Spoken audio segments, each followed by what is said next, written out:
Well, good morning, everybody. Just arrived last night back from NATO, 2 days apart from my battle buddy, so it's good to see him this morning. Good to see you, Mr. Chairman. You too, sir. Where there was a historic outcome. I want to start with that real quick. I think there's so much news, so many things happening that oftentimes big, momentous moments get missed. What President Trump accomplished in NATO yesterday was game-changing and historic. A shift in burden sharing to European responsibility in NATO that most would have said was impossible at the beginning of his term. But he said NATO needs to pay up. They started in the first term, and here in his second term, we've accelerated that. 32 NATO countries committed to spending 5% of their GDP on defense, on actually investing in the NATO alliance. So I hope with all the ink spilled, all of your outlets find the time to properly recognize this historic change in continental security that other presidents tried to do, other presidents talked about. President Trump accomplished it. It's a huge deal. You see, we're here this morning because in hunting for scandals all the time, in trying to find wedges and spin stories, this press corps and the press corps miss historic moments. You miss historic moments like 5% at NATO, which when you hear, I was in the closed door briefing. I wish there could have been cameras in there. When you heard the prime ministers and presidents of other countries, to a man and to a woman, looking at President Trump and saying, this never could have happened. Never would have happened. It seemed impossible 5 years ago, 2 years ago, 8 years ago. But here we are because of your leadership. If you ask them the question, I bet they'd say the same thing. But searching for scandals, you miss historic moments like recruiting at the Pentagon. Historic levels in the Army, the Air Force, and the Navy.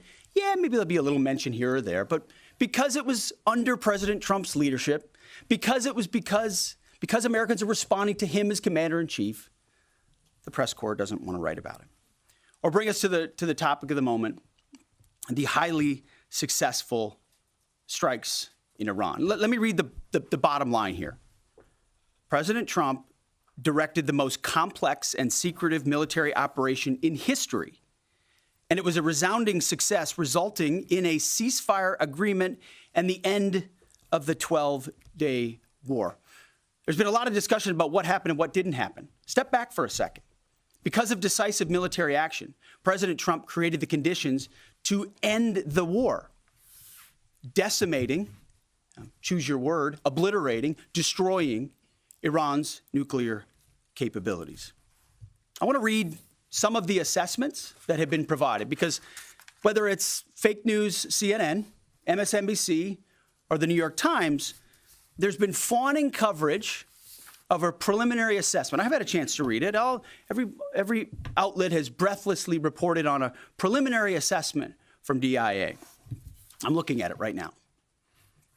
Again, it was preliminary, a day and a half after the actual strike, when it admits itself in writing that it requires weeks to accumulate the necessary data to make such an assessment. It's preliminary. It points out that it's not been coordinated with the intelligence community at all. There's low confidence in this particular report. It says in the report there are gaps in the information. It says in the report multiple linchpin assumptions are what this assessment, a linchpin assumption, you know what that is? That means your entire premise is predicated on a linchpin. If you're wrong, everything else is wrong. And yet, still, this report acknowledges it's likely severe damage. Again, this is preliminary, but leaked because someone had an agenda to try to muddy the waters and make it look like this historic strike wasn't successful. I'm going to get to the chairman in a moment because he's going to lay out the particulars for you based on his professional military experience. But here's what other folks are saying. The DIA that put that report out says that this is a preliminary low-confidence report and will continue to be refined as additional intelligence becomes available. How about the Israeli Atomic Energy Commission?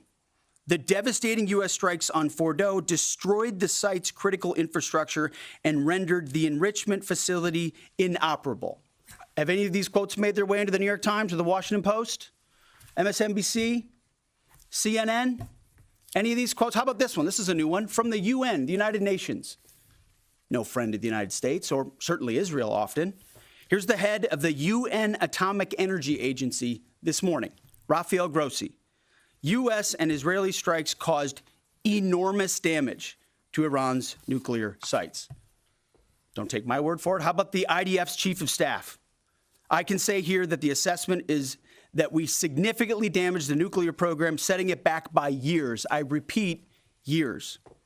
The Iranian foreign minister, the spokesman, our nuclear installations have been badly damaged, that's for sure.